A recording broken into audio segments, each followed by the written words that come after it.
Alright, today's going to be kind of a short video, just talking about cabs class. We're just hanging out here in Joplin.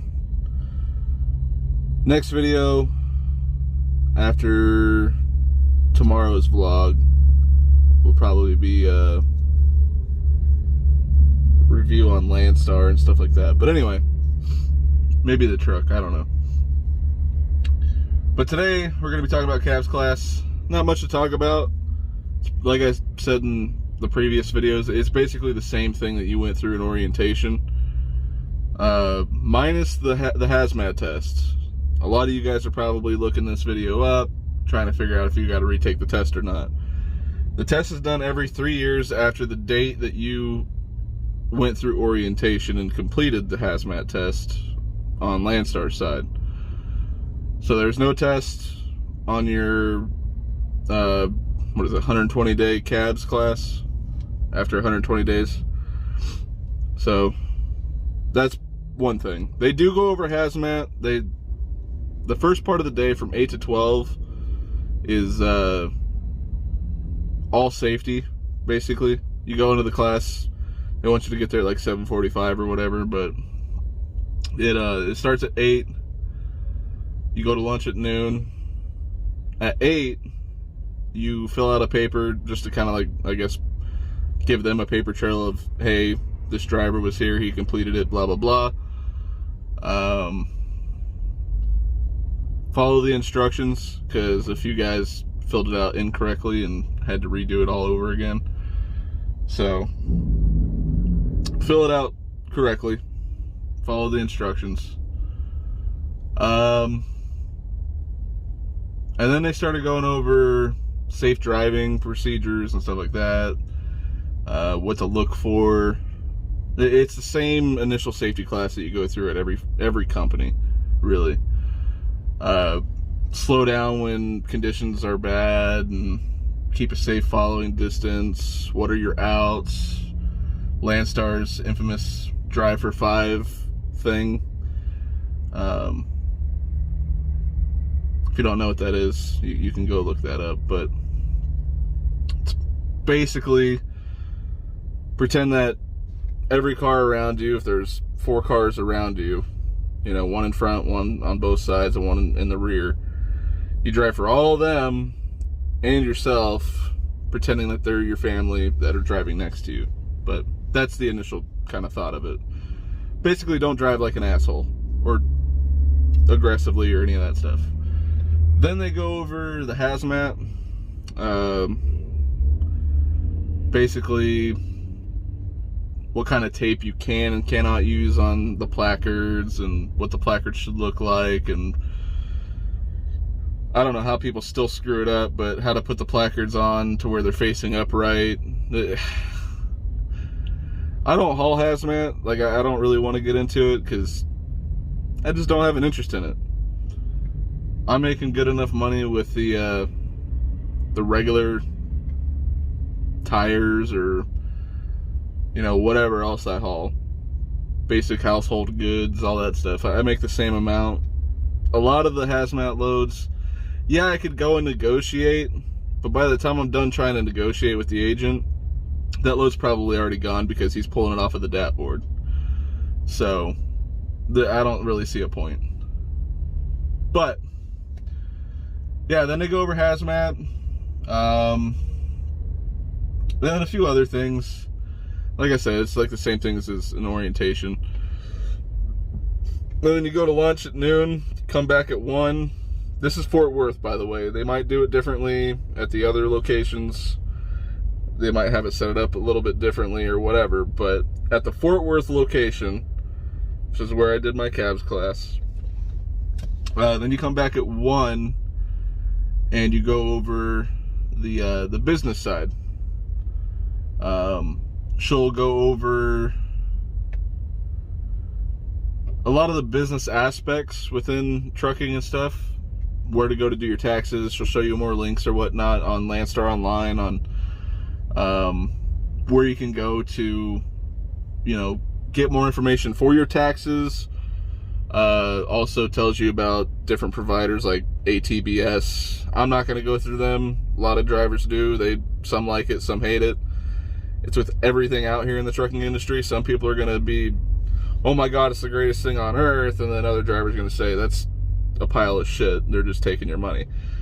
So take it with a grain of salt. Every driver is different. Everything works different for different drivers. You do what works for you. Let the other drivers do what works for them.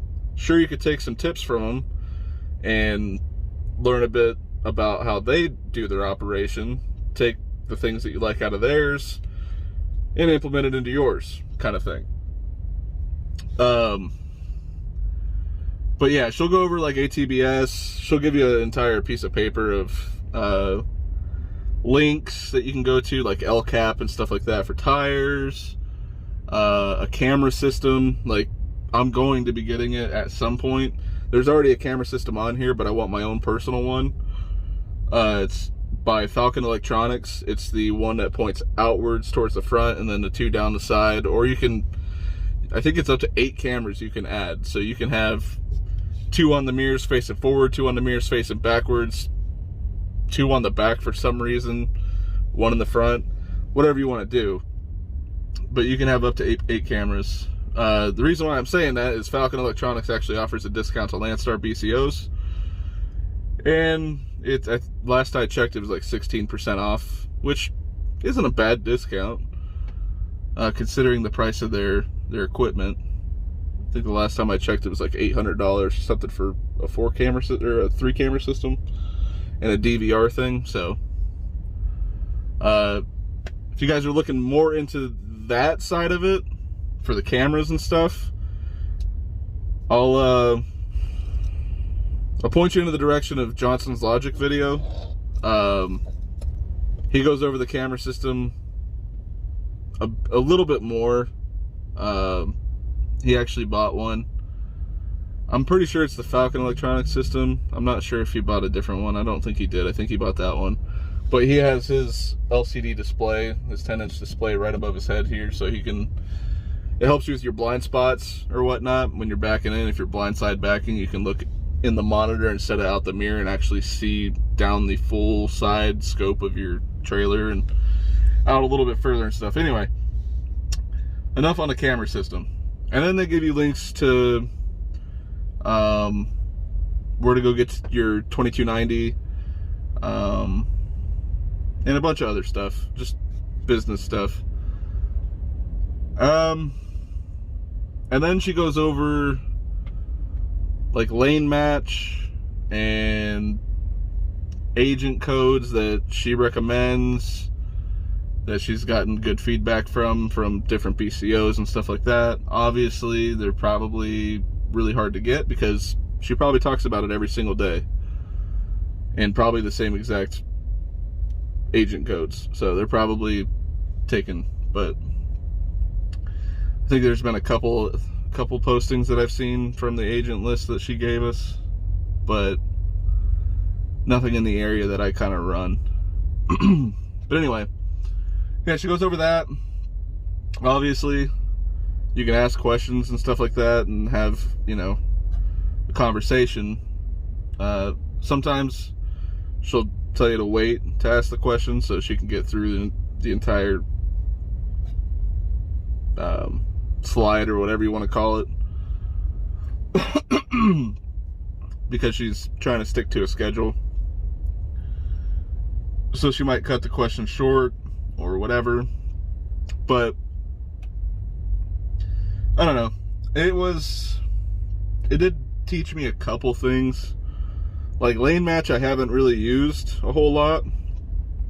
I have looked at it a couple times, but never really called in to agents or anything like that on lane match. But she kind of showed us how to use it to our advantage and stuff like that. But yeah, so then she at the end she'll ask if anybody needs supplies or whatnot. You can go back in there and get placard covers and the green comm checks, since they did away with the blue comm checks. Stupidest thing ever, but whatever. So yeah, you can get supplies. The like I said, placard covers, comm checks. If you need an extra lock, kingpin locks, or door locks, or any of that stuff. The master, I forget what it's called, abloy lock, enforcer. That's what it is.